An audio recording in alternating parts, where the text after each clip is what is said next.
Bom dia, irmãos. Que a graça e a paz do nosso Senhor e Salvador Jesus Cristo estejam com todos. Abra sua Bíblia junto comigo.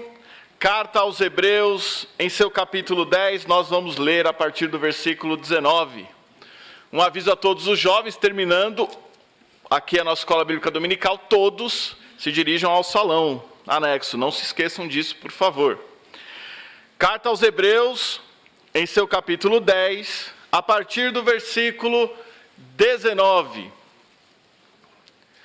A palavra do eterno Deus nos diz o seguinte: tendo, pois, irmãos, ousadia para entrar no santuário pelo sangue de Jesus, pelo novo e vivo caminho que ele nos consagrou, pelo véu, isto é, pela sua carne, e tendo um grande sacerdote sobre a casa de Deus, cheguemo-nos com verdadeiro coração e inteira certeza de fé, tendo os corações purificados da má consciência e o corpo lavado com água limpa. Retenhamos firmes a confissão da nossa esperança, porque fiel é o que prometeu.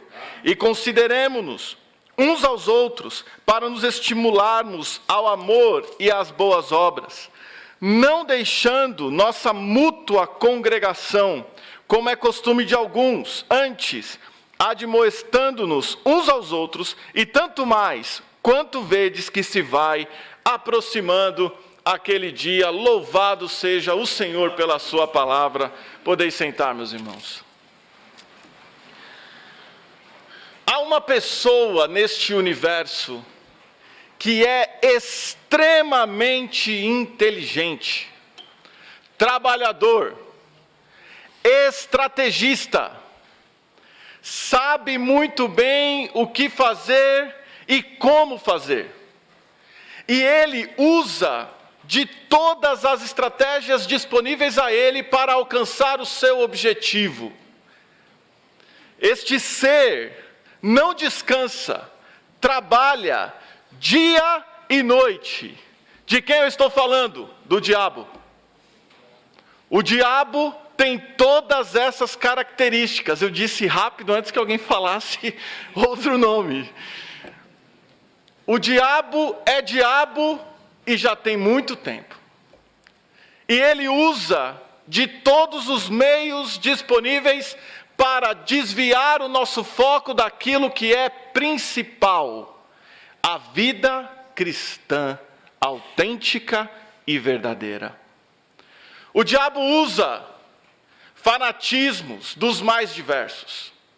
O diabo usa falsas pregações. O diabo usa falsos profetas que tiram os fundamentos do cristianismo. E este é o tema dessa manhã: os fundamentos do cristianismo.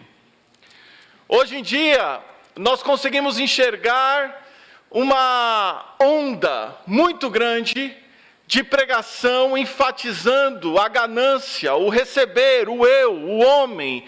Pregações totalmente egoístas e egocentristas. Um evangelho chamado da prosperidade que tira o foco da pessoa de Jesus Cristo e coloca o foco nas coisas dessa vida. Esses pastores, entre aspas, e aspas bem grande, pregam mentiras, pregam coisas que não têm nada a ver com a palavra de Deus. Eles são gananciosos. Quantos candidatos não saem com o título de pastor atrás? Isso é para ludibriar as pessoas. Porque pastor precisa estar no meio do povo, pastoreando e atrás do púlpito pregando, como nos diz sempre o pastor Ebenezer. Não!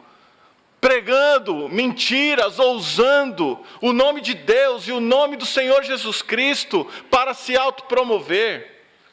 E o pior é que tem muita gente que acredita nesse tipo de coisa e acaba investindo os seus recursos, mas não ofertando de coração, de jeito nenhum, mas acabam investindo para terem de volta de Deus bênçãos. E que pregação horrorosa é essa? Isso não é base cristã. Mas há uma profecia contra estes. Ezequiel 34 está lá. E Deus disse que ele vai contra os pastores que pastoreiam a si próprios e não as suas ovelhas. Uma outra coisa que é muito usada pelo diabo nas falsas religiões é o medo. O medo é uma coisa impressionante, como tem o poder de arrebanhar a muitos. Por exemplo, teve um recentemente que disse o seguinte: quer se livrar da Covid? Compre aí uma semente. Pega as pessoas pelo medo e a arrecadação foi de milhões. Pessoas que exercem o controle sobre as vidas das outras pessoas. Por exemplo, nós aqui conclamamos o povo de Deus a estarem na igreja. Mas essas pessoas dizem o seguinte: se você não vier à igreja e Jesus voltar, você fica. Você fica. E o povo sobe. Isso é uma mentira. Mentira deslavada, porque a palavra de Deus não diz isso. Salvação não se perde. Mas por que as pessoas dizem isso?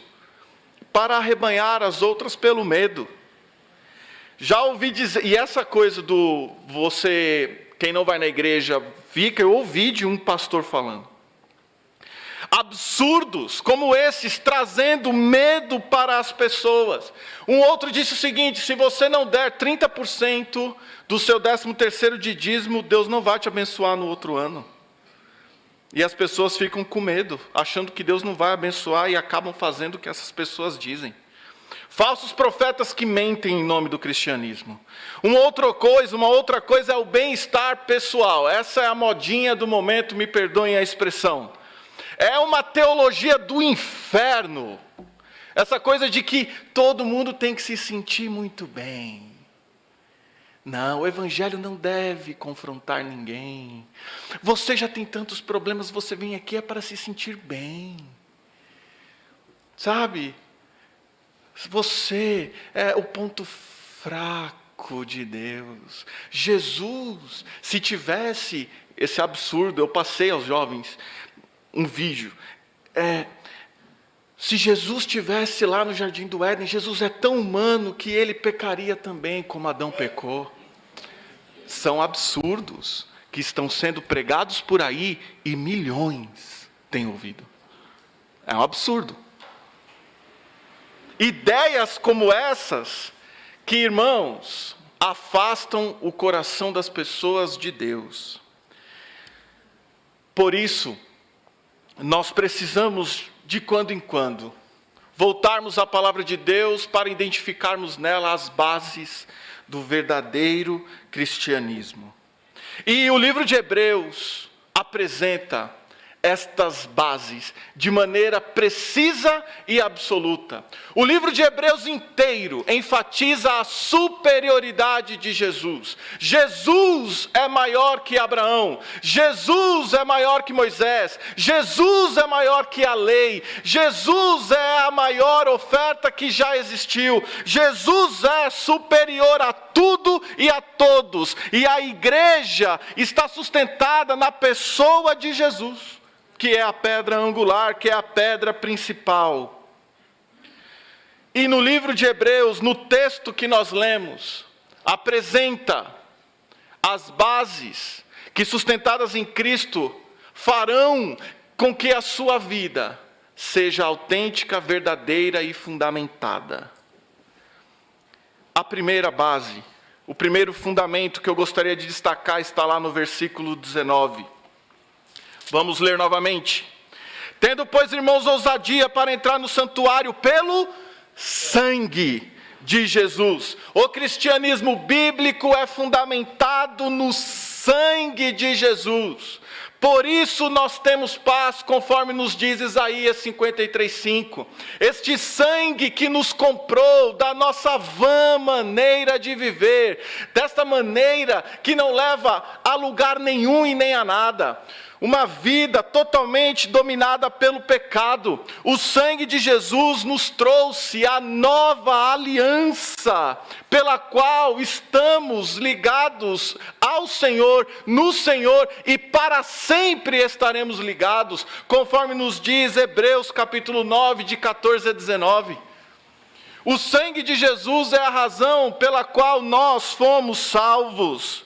O sangue de Jesus é quem valida o Novo Testamento, a nova aliança, pois ele morreu como testador, estabelecendo, portanto, esta nova aliança, este novo concerto.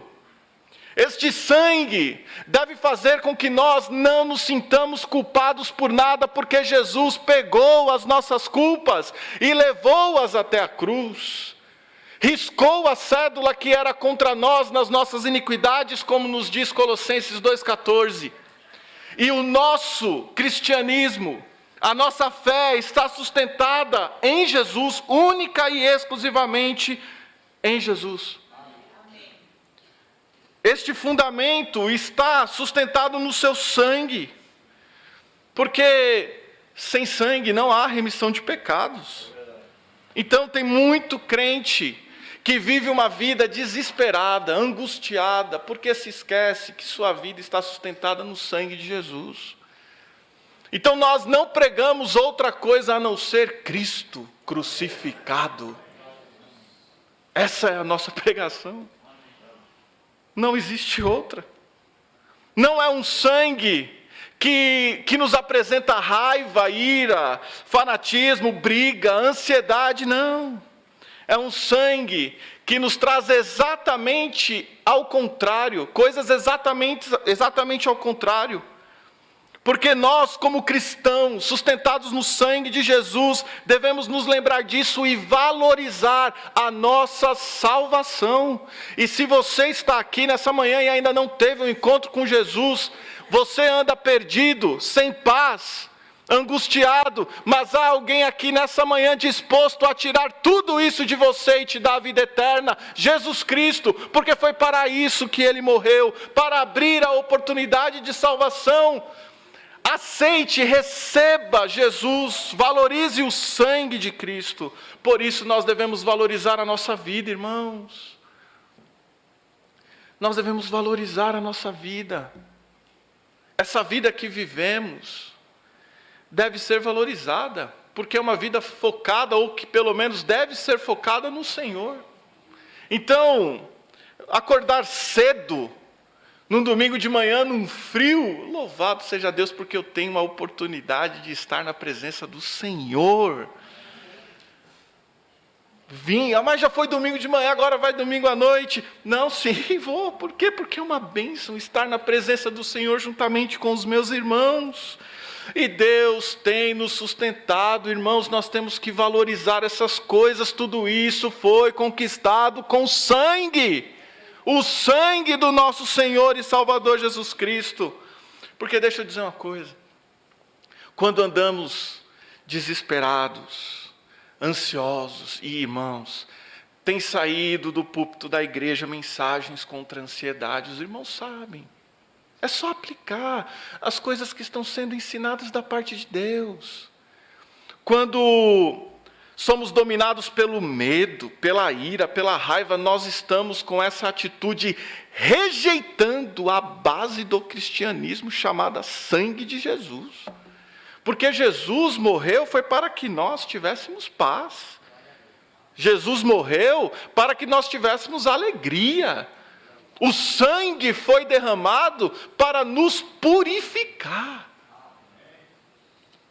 E a oferta que Jesus trouxe pelo seu sangue foi maior do que a oferta de Abel. Foi maior do que a oferta da Páscoa. É maior que a lei. Por isso que a nossa base não está sustentada nessas coisas, a nossa base está sustentada no sangue de Jesus, que é maior do que qualquer outra oferta. Este sangue maravilhoso traz como consequência a oportunidade de nos apresentarmos a Deus. E devemos fazer isso de qual forma? Veja lá, cheguemo-nos com verdadeiro coração e inteira certeza de fé, tendo os corações purificados da má consciência e o corpo lavado com água limpa. É dessa forma que temos que chegar na presença de Deus, com os nossos corações purificados, totalmente concentrados em entrar no santuário do Senhor. Por quê? Porque Ele é o sumo sacerdote. E qual é a função do sacerdote? Basicamente duas: ofertar e interceder. O que Jesus fez na cruz? Se ofertou. Para quê? Para nos fazer intercessor. Ele se fez intercessor por nós, melhor dizendo. Então nós temos que ter um coração sincero, cheio de fé e de pureza. Então, se há coisas que estão atrapalhando isso de acontecer, em nome de Jesus, ore a Deus. Ore a Deus, confesse. Não permita que esta oportunidade grandiosa de entrar na presença do Altíssimo se perca. Porque, irmãos, particularmente, é assim que eu sempre encarei cada oração, cada leitura e cada culto. Uma oportunidade grandiosa de entrar na presença do Senhor. Por quê?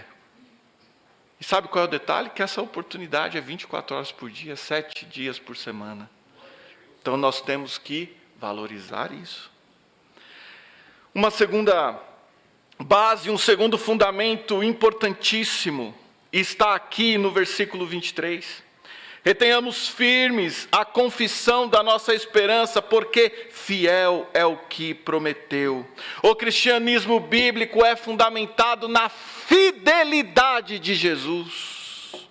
Você acredita que Jesus é fiel? Realmente? Você acredita? Irmãos, imprevistos sempre acontecem, mas Deus nunca nos desampara. Não é assim? Último retiro, a gente sempre organiza as coisas antes. Contratamos um carreto para levar o freezer até lá. Tudo certo, tudo organizado.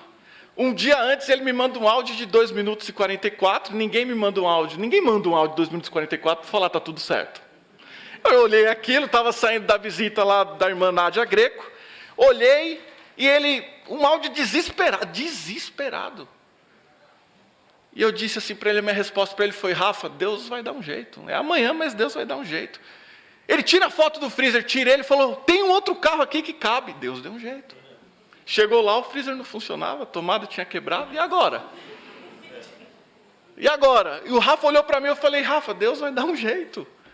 Aí o seu Jorge apareceu com uma extensão lá, fez uma ligação direta, aliás, ele, porque eu não sei fazer isso, ele fez uma ligação direta com umas ferramentas que deveriam estar na casa dele, mas estavam naquele carro que ele pegou por acaso. Aí eu falei para ele: Rafa, está vendo, Deus dá um jeito. Agora você está vendo tudo isso, Rafa, o que você vai fazer? Você precisa se entregar a Jesus.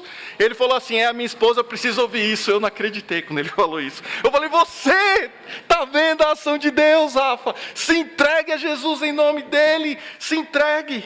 Ele ainda não orou, mas eu estou orando por ele. Orem também, Rafa é o nome dele. E essa resposta, irmãos, de acreditar na fidelidade de Deus, de acreditar na providência de Deus, é dada com a vida. Por isso que nós não devemos nos desesperar, porque a economia vai se esfacelando. Nós não devemos nos desesperar por conta da varíola do macaco que está chegando aí. Nós não devemos nos desesperar com nada. Nós devemos acreditar nessa base maravilhosa que é a fidelidade de Jesus. Fiel é o Senhor que prometeu as coisas para nós. E Jesus, irmãos, é fiel em nos amar. Jesus é fiel em nos sustentar. Jesus é fiel em cuidar até da nossa morte. Jesus é fiel em tudo. E mesmo nós, sendo infiéis, Ele permanece fiel. E quem acredita nisso, guarda de maneira firme estes ensinamentos que produzem esperança, é o que nos diz o versículo 23. E semana após semana, dia após dia, se você prestar atenção, você vai ver a fidelidade de Deus sendo manifestada na sua vida através de sua graça. Alguém aqui não comeu essa semana? Alguém aqui não teve condição de orar essa semana? Irmãos, eu estou dizendo essas coisas, mas existem outras, muito importantes. O Senhor é fiel em falar conosco. O Senhor é fiel em nos sustentar na nossa vida espiritual. O Senhor é fiel em nos dar forças, em nos ajudar a rompermos, a quebrarmos as cadeias que tanto nos atrapalham, cadeias de pecados. Tem gente que se deixou dominar pelo pecado e por isso não desfruta da fidelidade de Deus, mas Deus deixou o caminho. Se arrependa, confesse e o Senhor te restaurará. Está com alguma dificuldade, não está conseguindo sozinho, o Senhor deixou uma estrutura toda montada para que você possa buscar ajuda, e pela palavra de Deus não há um que não se restaure, não há um. Porque a palavra de Deus é poderosíssima e é a base para todos os ensinamentos de Jesus para nós. Tão questionado, conversando com uma pessoa essa semana, falou assim: não, mas a Bíblia foi escrita naquele tempo, naquele contexto, em outra cultura. Aí eu virei para ele e perguntei assim: então me fala, o que a gente deve pegar da Bíblia e o que a gente não deve? Que critério é esse? É o homem que vai dizer o que é a palavra de Deus e o que não é? Não, nós não. Nós aqui só transmitimos o que está na palavra de Deus. E essa é a fidelidade do Senhor. Se guardarmos em nosso coração a viva esperança, nós vamos nos livrar desses pecados escravizadores que tanto nos assolam. Portanto, não rejeite a graça libertadora, transformadora e perdoadora do Senhor. Não. Ao contrário, firme a confissão da nossa esperança. É firme. Do mesmo jeito que a fidelidade do Senhor é firme, nós devemos ser firmes. Firmes. Não oscilantes. Firmes. E há uma terceira base, um terceiro fundamento do cristianismo verdadeiro e bíblico, que é a Igreja de Jesus. Qual o primeiro fundamento que nós falamos aqui nessa manhã? O sangue de Jesus. Em segundo, a fidelidade de Jesus. Em terceiro, a Igreja de Jesus. Muitos se perguntam, muitos já me perguntaram, o que Jesus pensou quando criou a igreja? Qual o objetivo da Igreja de Jesus? Por que ela é importante? A Igreja do Senhor Jesus tem duas grandes funções: dentro, edificação; fora, a evangelização. E muitos têm desprezado a edificação. Sabe por quê? Porque começaram a viver uma vida descompromissada com a Igreja do Senhor. E acham que a igreja não estabelece uma base para o cristianismo, mas estabelece. Porque é a palavra de Deus que está dizendo aqui claramente. Porque quando a gente enxerga alguém desanimado, o que a palavra de Deus diz aqui? Que nós devemos animar. Agora, como é que vamos ser instrumentos de Deus para animar, se o crente desanimado não está aqui? E o pior, ainda reclama. Ninguém me ligou. E liga, pior que liga. Não, ninguém falou comigo. Por quê? Porque a igreja do Senhor foi feita para andar junta. Nós aqui fomos feitos para andarmos juntos. Porque é aqui que nós nos animamos mutuamente no amor e nas boas obras. É o que o texto diz aqui, versículo 24. E consideremos-nos uns aos outros para nos estimularmos ao amor e às boas obras. E sim, é pela palavra de Deus que nós instruímos uns aos outros. Por isso que crente longe é crente alvo fácil do diabo. Agora, por que o diabo não vem aqui? Com todo mundo aqui junto. Jesus na nossa frente como nosso general. Juntos é muito mais difícil para o diabo nos atingir. É muito mais difícil. Quando Jesus montou a igreja, Jesus não montou um clube. Jesus não montou uma instituição que promove entretenimento. Não. Jesus, quando criou a igreja, ele estava estabelecendo uma base importantíssima para o cristianismo, porque a igreja de Jesus deve falar de Jesus, deve viver Jesus, a igreja de Jesus deve estar centralizada nele. Por isso que uma igreja cresce é pela pregação da palavra, pelo aconselhamento e pela comunhão.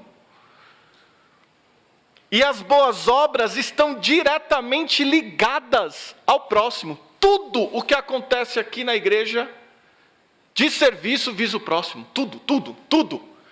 As nossas irmãs estão no berçário, estão cuidando dos próximozinhos. E dos próximos maiores aqui. Os nossos irmãos do culto infantil, os irmãos que limpam aqui a igreja, nós que pregamos, vocês que oram. Ou seja, tudo é para o próximo. Tudo que nós fazemos como igreja é para o próximo. Tudo, irmãos, tudo. Os irmãos cantaram ontem aqui com uma alegria ímpar, aquele conjunto da igreja do Jardim do Aeroporto. Como eu fui abençoado, foi o assunto do grupo dos jovens ontem à noite.